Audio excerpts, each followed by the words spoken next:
Planet that is 4 billion years old, Earth, did dragons really exist? People have been telling stories about dragons for thousands of years. They have even become the subject of some of the world's most famous movies.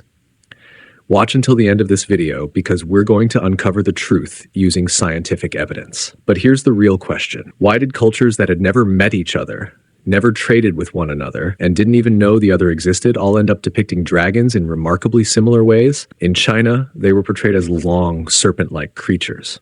The Aztecs worshipped a feathered serpent deity. The Aboriginal people of Australia passed down stories of the rainbow serpent coiled beneath the earth. Medieval Europe described a winged reptile that breathed fire and guarded mountains of gold. Were all of these cultures describing the same creature? Dragons? Different continents, no contact. Yet the same legendary beast appeared everywhere. Now let's imagine for a moment that dragons really did exist. Let's begin with the part that seems the most impossible. How could they breathe fire? Has there ever been an animal in nature capable of anything like that? Surprisingly, the answer is yes, or at least something remarkably close. There is a real insect called the bombardier beetle. When it comes under attack, it mixes two chemicals that it stores separately inside its abdomen, hydrogen peroxide and a compound called hydroquinone. The reaction is so violent that it heats the mixture to nearly 100 degrees Celsius almost instantly, and the beetle fires it out in rapid audible bursts. It can spray an attacker up to 20 times in succession. Entomologists who have studied the species confirm that this is the only known animal capable of using an internal chemical explosion as a weapon. So the idea of dragons breathing fire may not be as fictional as it first sounds. The beetle doesn't actually breathe flames. It shoots a boiling hot chemical spray instead. But it's strikingly similar to a built-in flamethrower. A defense system powered by chemical reactions inside the body already exists in nature. What the modern world has never seen is a creature in which that mechanism evolved even further. In other words, the dragon's most famous ability may be something nature came incredibly close to creating, but never fully completed. Now let's talk about the dragon's body. This is where things start to get really strange, because almost every feature of a dragon has existed in another animal. Take the Komodo dragon, for example. It's a real species and the largest living lizard on Earth, growing up to about 3 meters long. But in Australia, until around 50,000 years ago, there lived one of its relatives, Megalania, a giant monitor lizard that could grow well over 6 meters in length. It was long, covered in scales, venomous, and large enough to kill a human. It wasn't a myth. It was a real predator, confirmed by fossils that early Australians likely encountered. But you might ask, where's the evidence for the wings? In the rainforests of Southeast Asia, there's a small lizard called Draco, and it can actually glide through the air. It doesn't have true wings. Instead, it extends its ribs outward, stretches a thin membrane of skin across them like a fan, launches itself from one tree, and glides as far as 60 meters to the next. No extra limbs.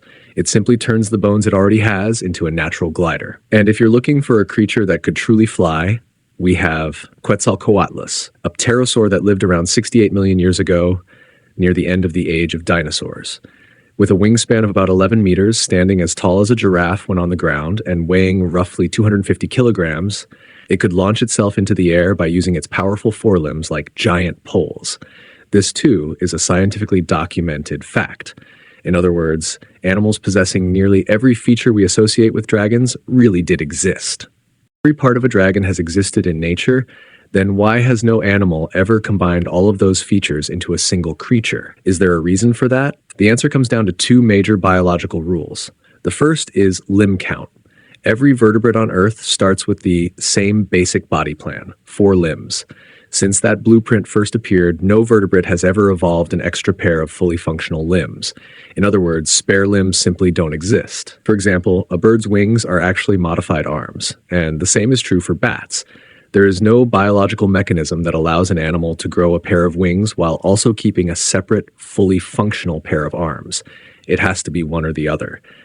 A dragon with 4 legs and 2 wings would require 6 limbs, something that has never been seen in over 350 million years of vertebrate evolution on land. The second reason is size. It all comes down to a simple principle of geometry known as the square cube law. If you double an animal's length, its weight increases by roughly 8 times, while the strength of its bones and muscles increases by only about 4 times. Beyond a certain point, increasing size starts working against the animal rather than helping it. As an example, Quetzalcoatlus, which was about the size of a giraffe, was already very close to the absolute physical limit of how large a flying animal could become.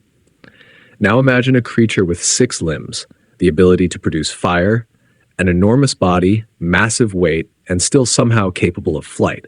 Flying alone would require an unimaginable amount of energy for such an animal.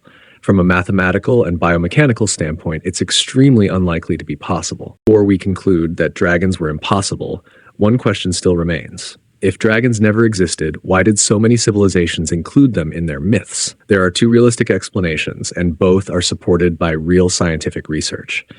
The first involves enormous animal bones buried underground. Ancient people had no concept of fossils or extinct species, so when they uncovered the remains of creatures that had lived long before humans, they searched for the only explanation that made sense to them. Historian Adrienne Mayer of Stanford University investigated one remarkable example. Ancient gold miners crossing the Gobi Desert uncovered the beaked, 4-legged skeletons of what we now know as Protoceratops. Because they had no idea extinct animals had once existed, they interpreted the bones as the remains of dragons. This may even have given rise to the legend of the griffin. The same pattern appeared independently in China, where fossils were sold in pharmacies for centuries under the label of dragon bones. The second explanation may lie inside the human brain itself. Anthropologist David E. Jones noticed something fascinating about vervet monkeys. They use 3 distinct alarm calls, one for big cats on the ground, one for eagles attacking from above, and one for snakes. 3 different predators trigger 3 different instinctive fears. Jones proposed that early humans inherited these same ancient fears and, through storytelling, gradually fused them into a single creature. The claws and teeth of a big cat, the wings and diving attack of an eagle, and the long, serpentine body of a snake. This theory remains controversial, and many researchers believe it stretches the available evidence too far. But when you think about it, it does offer a possible explanation for something the fossil theory alone cannot fully answer. Not just why humans invented monsters, but why so many different cultures independently imagined almost the same monster. Even today, the mystery is still not completely solved. So, what can we conclude? Based on today's science and the research conducted so far, every feature commonly associated with dragons has existed somewhere in nature, but never all together in a single animal. Biology and physics suggest that combining those traits into one creature would have been virtually impossible. The reason ancient civilizations turned dragons into powerful symbols may have been a mixture of fossil discoveries and the deep-rooted fears built into the human brain, perhaps even a trick of our own imagination. Based on the scientific evidence available today, dragons are not believed to have existed as real animals. However, science is always evolving, and future discoveries could change what we know. That's always a possibility. If you enjoy exploring fascinating mysteries like this, don't forget to subscribe and stay tuned for more.